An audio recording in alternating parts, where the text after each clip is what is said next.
In today's video, I'm going to demonstrate the importance of using a gate or an expander on live drum recordings.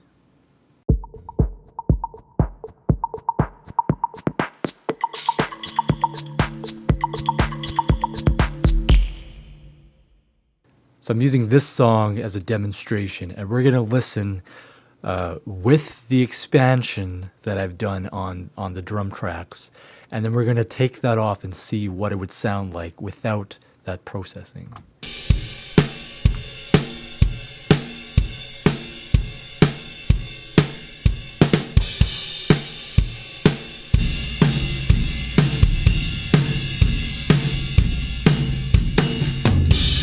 So as you can tell, it makes a huge difference.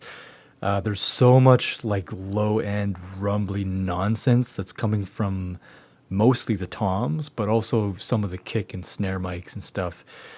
It makes quite a drastic change. And if I don't have all the send effects.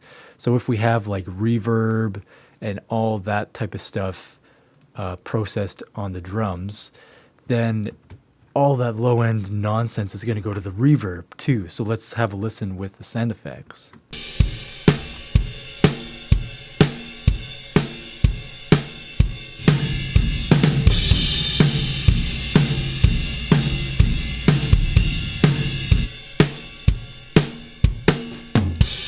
So yeah, that's night and day. And for this type of a song, it's a little bit more like metal, stoner rock style, and it tends to have some fairly fast drum hits. Maybe not in this song, but in the album in general.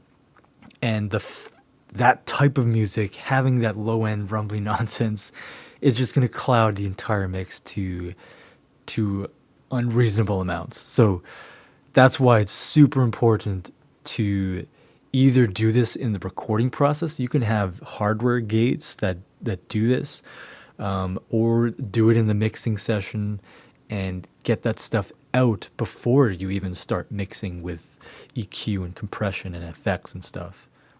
So just to give a brief overview, a gate is essentially an on-off switch of sorts that lets audio pass through. And it does so by triggering that open and close gate based off of a threshold. You have a particular, some of them have an attack setting that you can adjust. You can also potentially adjust a hold and a release setting. There might be different things like looking at peak versus RMS of the audio. But the main thing that you need to understand with the gate is that with drums especially here is whenever, let's say for instance, a kick drum, whenever the kick drum hits, that recording from a close mic is going to be a nice healthy signal, and that is what you're trying to record in the drum recording. You're not trying to record, for instance, the snare or the sound of the room in between those kick drum hits. So the gate is what helps you clean up all of your drum recordings to take snippets of just the bits that you want, which is the close mic hit of that particular drum. So instead of going into the audio form and cutting every single one of these so that you only hear the kick drum, we're going to use the gate or the expander to do all of that work for us, and it's going to sound probably a little bit more pleasing because there's some roll-off functions as far as like a ratio on the expander. There's a release setting on here. It just makes it much easier and tends to be more pleasing, I think.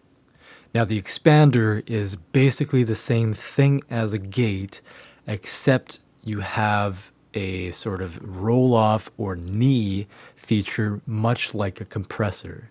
So instead of being more of an on-off type of thing, which is what a gate is, except for the fact of having a release function, this is going to attenuate the volume on a slope. So it's not going to be purely on off. It's going to gradually reduce the audio signal at the specific ratio that you set. But they both work in the same way. And again, for added demonstration purposes, I'll play all the tracks and we'll see what difference that will make for the song as a whole. She was my seed. I turned her down, feet on her crown, and now she weeps. She set the ball to murder me. I thrust my dagger in its neck, and now it bleeds. So, and you can hear like there's a lot of mid-range in there that's starting to cloud the vocals and the guitars and stuff. Yeah, I could rant for days why why it's so important to understand what to take out in a mix. In this particular case, a live drum recording, there's so many of these different mics, and they're trying to achieve something, and what they're not trying to achieve is record the entire drum set on each mic. So now this is where the other important part comes in, is understanding where to use the expansion or the expanders and the gates. And particularly it only works or makes sense on the close mics, so kick drums, snare drums, toms. These are all mics that are pointed to a specific drum with the intention of capturing the drum hits.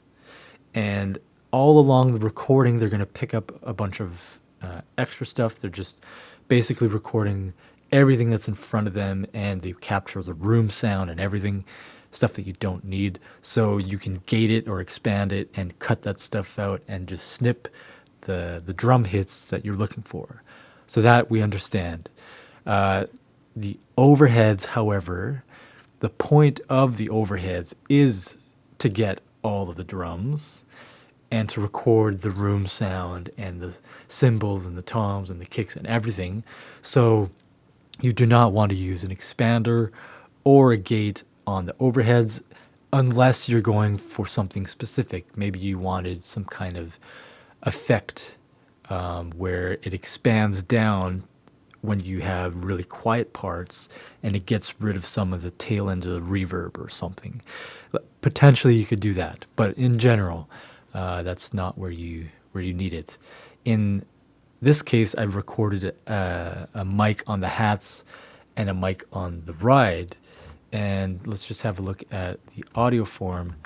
It is playing all throughout, but I felt that it was so quiet in the mix, and because I'm EQing so much out of the cymbals here, I'm taking out so much low end that I felt it wasn't being much of a distraction, and I just left it in there. But you could potentially go in and use a gate or an expander on hats and rides. The other thing to think about, though, is you might be hitting them at quite a high frequency, so the gate is going to be opening and closing at a rapid pace. And I think that's partly why I chose not to use one, because it was opening and closing and causing just weird noises and pumping effects and stuff. So I just took it off and I didn't use it. And again, the thump mic that I'm using in this case is kind of like a closer room mic, which the intention is to catch the low end boominess of all the drums and also capture some of that room flavor. So there's no real point of gating or expanding that. And then a room mic that's further out, again, no point on gating that. But other elements you can use a gate or an expander on is guitars, for instance. Sometimes you have a guitar, electric guitar, that's running through distortion and stuff, and when you're not playing the guitar, it has like a slight buzz or a hum, and you can use a gate or an expander to cut out those sections where you're not playing. So let's say you have your threshold set to about this level here so that it starts activating when the guitars are fading out. and it'll start clamping down on the sound. It'll turn down the buzz to almost zero, or to zero if you're using a gate. And then it'll sort of automatically cut out sections where you're not playing the guitar. Or here you can see I'm kind of chugging along, and then I have a gap. And then I chug along, and then there's a gap. In these gaps, there might be a certain amount of amp noise and whatever that's kind of unnecessary. It can be in various levels. I've heard some amps that are just like kind of just way too loud of a hum and buzz. It'd be more appropriate to use a gate or an expander in that case. You can also use it on vocals. So you can get rid of some of those little breath noises before you speak. Sometimes those are quiet, and you can set the threshold so that even those little mouth noises are quieter than your threshold, so they're not going to be heard. And then only once you start saying words that are fairly loud, it triggers, opens up the gate, and then you hear the vocal cut through. And then you can set the attack and release settings so that it has like a nice smooth roll off on either side, so it always sounds smooth whenever you talk. So you can use it on many different things. You can also use gates creatively, like in the 80s they used it on snare reverb. So the snare reverb would cut through and just and then just it would close off and be like so you could have a giant reverb with a big tail, but instead of ringing out and clouding up the entire mix, it cuts off that tail and cleans everything up so that it fits in the song perfectly in between the beats. You could use that creatively in that sense as well, on different elements in your song. Okay, so if you are not using gates or expanders as of yet, I would encourage you to experiment. Use it on anything and everything, and experiment with all the different settings just to find, a comfortable sweet spot of where you want to use it, why you would use it, and this different settings of how you're using it. You'll get more comfortable with what it's doing to the audio and how to tweak it so that it's doing exactly what you want. So I hope you enjoyed that. Thanks for watching, and take care.